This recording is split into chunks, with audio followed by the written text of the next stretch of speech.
In 1981, local Elvis fans Bob and Ann Steele opened a reception centre and restaurant in Parks they called Gracelands. Fast forward 29 years, and the Parks Elvis Festival is the largest Elvis festival in the Southern Hemisphere. Every year, it attracts more than 25,000 hip swivelling fans and injects a staggering $13 million into the local economy. I'm here with Bob and Ann. Now, Ann, tell me, I've been told you can remember every dish from the Elvis Festival menus here at Gracelands. What's your favourite dish? My favourite dish, I think I named after my favourite song, which was Love Me Tender. So we had a Love Me Tender steak, which was a beautiful fillet steak cooked with red wine, garlic and cream sauce. Oh my gosh, it sounds sensational. It was. And you really can remember every dish? Yes. You've got a great memory. I have. Okay, well, Bob, you're on this side of the bar now. What's it like being on this side of the bar at Gracelands? I absolutely love being on this side of the bar, but I didn't mind being on the other side either. Why was that? Well, it was more profitable. You still got to enjoy some of the drinks behind the bar? Oh, certainly, yeah. It's a great atmosphere to be behind the bar, and you get to meet just about everyone that's in your place. Yeah, you'd hear a lot of great stories. You do. And I believe that one great story is that the whole Elvis Festival started with a glass of red in the hand, is that right? It certainly did, with our local editor of our local paper. And Rule 10 Kate and I had a glass of red after a party. Yeah. And we discussed the music that I'd been playing, and he said, Rule said we should have an Elvis week or something, and why don't we do it? And it grew from that. Started with a glass of red. A glass of Did. red. Well, from small things, big things grow. That's right. Well done. And Anne, I don't know if this is true or not. Is it true that in 1993 in the festival you had 2 broken wrists? I did. I broke them on the 13th of December. See, I know everything, dates and the whole bit. 1992, I was doing the council Christmas party. We'd done a wedding the previous Saturday. I was putting Christmas back up on the Tuesday and got on a ladder that has a thing to hold it steady, which I didn't use around the carpeted area, but raced over to the dance floor, put Season's Greeting on the curtains and said to Bob, bring me the Season's Greetings, and as he ran to get it, I ran up it and the ladder went, and I broke both wrists, nose and clipped the kneecap. And you still worked on the festival? I certainly did. Oh, gosh. I gave a lot of orders. All I could do was peel the carrots and then I could fry the chips two-handed, one little basket at a time. Wow. Nothing Yes. keeps you down? No. No? Good. What a great attitude. That's amazing though. And I mean, you have put a lot of heart and soul and energy into this festival from day one. So. And loved every minute. Yeah, good on you. Well done. Bob, do you have a favourite memory from the events you've had here at Gracelands over the years? I suppose the memory was the rugby guys when they arrived.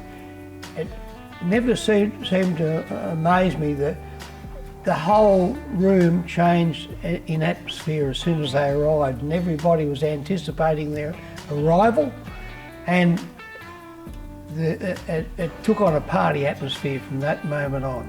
It took the rugby guys to get the party going. No, the party was going. It was going. You'd think it was going all right until they came, and then it got better. It shifted up again. They were always last to arrive. Wow. They would come by cab Yeah. and pile out of the cabs and come in and do the Elvis stand, and everybody went. That was it. It just set the room going. Oh, fantastic. Anne, were there any behind-the-scenes disasters that happened that nobody knew about? In 1995, I think we did Blue Hawaii, and the only thing I can remember is the dance floor flooded. It absolutely poured rain. We took the glass wall out and we had a marquee in the staff car park out there so that both rooms could use the dance floor, and it flooded. But we dried it and we dried it and we dried it, and I had to have a new floor after the festival was over.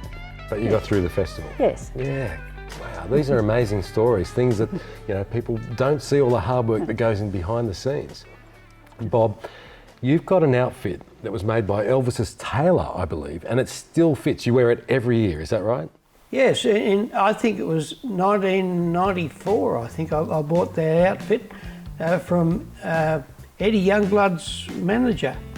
And he had them bought out for Westfield shopping centres and they were on display. And at the end of that display, they sold some off. And a publican from Adelaide bought one and I bought one. And that was 1994 and I managed to get it. I put it on and it fitted quite well. And yes, I can get it on. Good on you, that's great. And when he didn't have it on, we had it on a mannequin on display, but it used to freak our staff out because when we had weddings and things on, you didn't have that in the middle of your wedding. And we would put it in the Tiffany kitchen or in the flat that was there, and you'd send the girls to get something and they would come freaked out, knowing it was there, yeah. But it frightened them every time. Every time. Yeah. Now, Anne, do you have a fond memory from all your years of working on the festival? I have lots of fond memories. I'm very fond of my little people. I put the junior Elvises and Priscillas up and down off that stage every year. And I'm very fond of my big Elvis that come year after year in the look-alike. They're a different crew altogether to the lot that sing. They're here to have a ball, and the other memory that I'm most fond of is Justin Shandor. He is the only person I have ever had hair stand on end on my arms, and that happened every time he sang. And you've seen a lot of people sing. I have. Yeah, and yeah. Look, really, I mean, I am just in awe of what has been created from that glass of red wine and all the effort and the love that you've put into the festival. And it's not just Parks that has benefited from what you have done, it's the country. I mean, Australia is known all over the world for this festival. So again, I congratulate and commend you for what you've done. And I think Australia should salute you because with you guys and everybody that's put in the hard work behind the scenes, from that very first festival to what it is now, it is just absolutely phenomenal. So thank you. And it has been a lot of hard work with a lot of people. Yeah, and a lot of people need to be commended as They well. do. But thank you for all your hard work. Hotel Gracelands is under new ownership. They're about to open a brand new restaurant and we can't wait to see the next development in this space. And if you have a favourite part of the Elvis Festival, please leave it in the comments below because we'd love to hear what you love about Parks and the Elvis Festival.